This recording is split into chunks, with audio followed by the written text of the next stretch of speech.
Hello दोस्तों, structure classes में आपका फिर से स्वागत है। तो आज के एग्जाम गाइड एनालिसिस का अपना पहला क्वेश्चन है। विश्व बैंक ने किस परियोजना के लिए भारत को 500 मिलियन ऋण की स्वीकृति प्रदान की है? तो गाइस, विश्व बैंक है वो विभिन्न देशों को विभिन्न योजनाओं को डेवलप करने के लिए पैसे है वो प्रोवाइड करवाता है। भारत को अभी हाल ही में 500 मिलियन पैसे हैं वो रिजर्व बैंक के द्वारा, सॉरी, विश्व बैंक के द्वारा, वर्ल्ड बैंक के द्वारा ऋण के रूप में दिया गया, मतलब लोन दिया है। कितने का? 500 बिलियन का। तो गाइज, यह जो ऋण दिया गया है वो हरित ऊर्जा है उसको बढ़ावा देने के लिए, ग्रीन एनर्जी है, ग्रीन एनर्जी को बढ़ावा देने के लिए यह ऋण विश्व बैंक के द्वारा भारत को प्रोवाइड करवाया गया है। ठीक है, अपन यहाँ पर जानते हैं विश्व बैंक के बारे में। दोस्तों, विश्व बैंक की स्थापना 1944 में की गई थी। कब? 1944 में की गई थी, आईएमएफ के साथ मिलकर।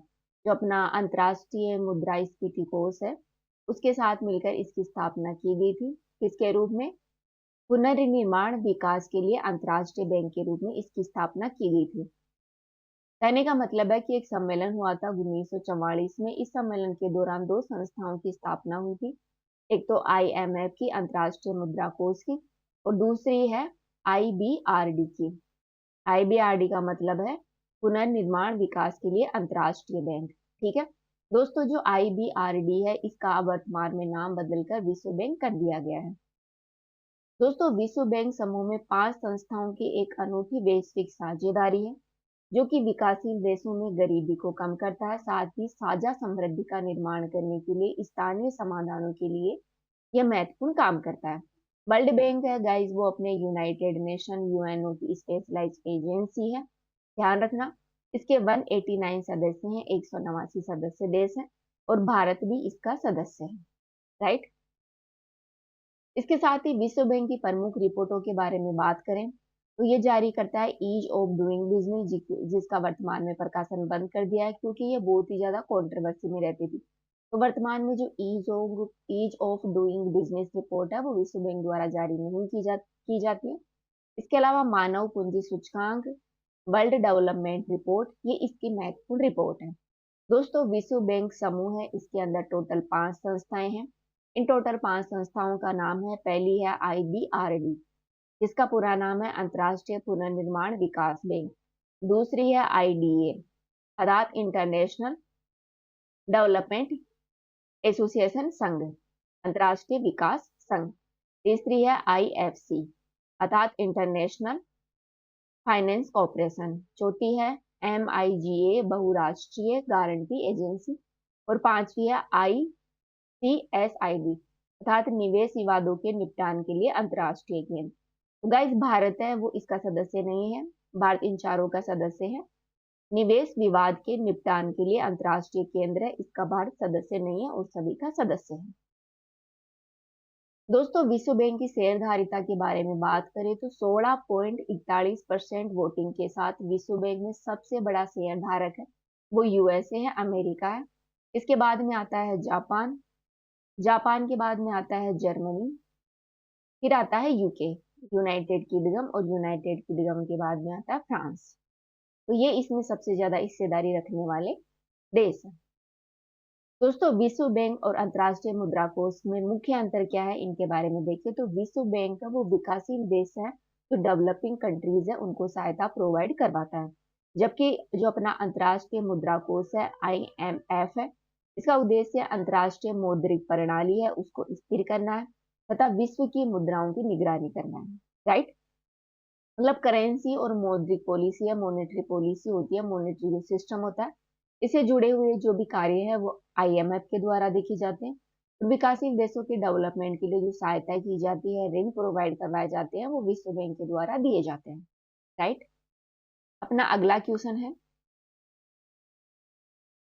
किस प्रदेश में 200 एकड़ में भारत की सबसे बड़ी आर्टिफिशियल इंटेलिजेंस सिटी बनने जा रही है? तो दोस्तों, हाल ही में अपने हैदराबाद में भारत की सबसे बड़ी आर्टिफिशियल इंटेलिजेंस सिटी है वो बनने जा रही है हैदराबाद। अगला क्वेश्चन है, नाल हवाई अड्डा कहाँ अवस्थित है? तो दोस्तों, हाल ही में जो नाल हवाई अड्डा है वो सुर्खियों में था। ये कहाँ पर है आप बताइए। आपके पास ऑप्शन है सिरोही, जालोर, बीकानेर, जैसलमेर।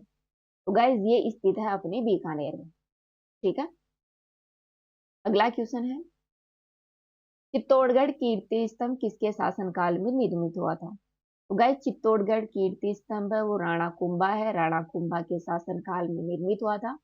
इस चित्तौड़गढ़ कीर्ति स्तंभ के बारे में बात करें, गाइस ये चित्र में आप देख सकते हैं, यह है चित्तौड़गढ़ कीर्ति स्तंभ जो कि बहुत ही बड़ी इमारत है। ये एक अद्वितीय ऐतिहासिक और सांस्कृतिक धरोहर है।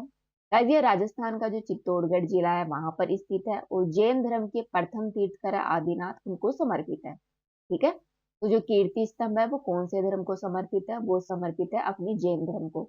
जैन धर्म के प्रथम तीर्थंकर थे आदिनाथ। आदिनाथ आदिनाथ को यह समर्पित एक स्ट्रक्चर है। इसके निर्माण और इतिहास की बात की जाए तो गाइस इसका निर्माण है वो 12वीं शताब्दी में एक जैन व्यापारी द्वारा किया गया था। जैन व्यापारी का नाम था जीजाजी राठौर। जीजाजी राठौर ने इसका निर्माण करवाया था। दोस्तों यह स्तंभ है वो जैन धर्म की महिमा और शांति का प्रतीक माना जाता है। यह चित्तौड़गढ़ दुर्ग में महाराणा कुंभा द्वारा बनाए गए विजय जो स्तंभ है उसे लगभग 250 साल पहले बनाया गया था। 12वीं शताब्दी में जो गुहिल शासक था कुंभाराम कुमार सिंह, उनके समय में एक जैन सेठ था, उनके द्वारा यह 72 फुट ऊंचा एक कीर्ति स्तंभ बनाया गया था। तो इसकी ऊंचाई कितनी है? 72 फुट है। गुहिल शासक है, इनके शासनकाल के दौरान, कुमार सिंह के शासनकाल के दौरान एक जैन व्यापारी के द्वारा इसका निर्माण करवाया गया था। वहीं विजय स्तंभ का निर्माण जो कि भी वो भी चित्तौड़गढ़ में है, कीर्ति स्तंभ से कुछ दूर, उसका निर्माण महाराणा कुंभा ने करवाया था। राइट दोस्तों, इसकी वास्तुकला की बात करें तो यह मुख्य रूप से 7 मंजिला इमारत है। ठीक है, जिसकी लगभग 22 मीटर ऊंचाई है। दोस्तों स्तंभ की बाहरी दीवारों पर जैन तीर्थंकरों की मूर्तियां बनी हुई है, साथ ही जो अन्य धार्मिक जो धर्म है उनकी चित्रकला भी यहाँ पर उकेरी गई है। दोस्तों यह स्तंभ अपनी जटिल नक्काशी और कलात्मकता के लिए प्रसिद्ध है। ठीक है, इस पर नक्काशी है वो बहुत ही ज्यादा जटिल है और ये कलात्मकता इसकी बहुत ही अद्भुत है। विजय स्तंभ और कीर्ति स्तंभ में मुख्य अंतर क्या है इसके बारे में बात की जाए तो चित्तौड़गढ़ में 2 प्रसिद्ध स्तंभ है, एक तो कीर्ति स्तंभ, एक है विजय स्तंभ। विजय स्तंभ का निर्माण महाराणा कुंभा ने करवाया था और कीर्ति स्तंभ का निर्माण है वो जैन व्यापारी जीजाजी राठौर ने करवाया था। दोस्तों कीर्ति स्तंभ है वो जैन धर्म को समर्पित है। जैन धर्म के जो प्रथम तीर्थंकर है आदि पुरुष, उनको यह समर्पित एक महत्वपूर्ण स्तंभ है। इसके अलावा विजय स्तंभ है, इसका निर्माण महाराणा कुंभा ने करवाया था। कब करवाया था? जब मालवा के सुल्तान मोहम्मद खिलजी पर उन्होंने विजय प्राप्त की थी। अर्थात मालवा के सुल्तान थे मोहम्मद खिलजी के ऊपर उन्होंने विजय प्राप्त की थी युद्ध में। इसी के उपलक्ष्य पर, इसी के अवसर पर विजय स्तंभ का निर्माण महाराणा कुंभा ने करवाया था। ठीक है, तो ये जाना अपने विजय स्तंभ के बारे में। अपना अगला क्वेश्चन है, बेरोजगारों के सहायतार्थ दिल्ली में निम्नलिखित सुल्तानों में से किसने रोजगार कार्यालय की स्थापना की थी? तो दोस्तों फिरोज शाह तुगलक थे। फिरोज शाह तुगलक ने एक रोजगार कार्यालय खोला था। ठीक है, ये दिल्ली के शासक थे। तुगलक वंश जब आया था तो उसी दौरान उन्होंने बेरोजगारों को, बेरोजगार जो लोग थे उनकी सहायता कराने के लिए बेरोजगारी रोजगार कार्यालय खोला था फिरोज शाह तुगलक ने। तो ये अपने चर्चा की आज की क्वेश्चनों के बारे में। आज के वीडियो में इतना ही, कल फिर मिलते हैं। Thank you.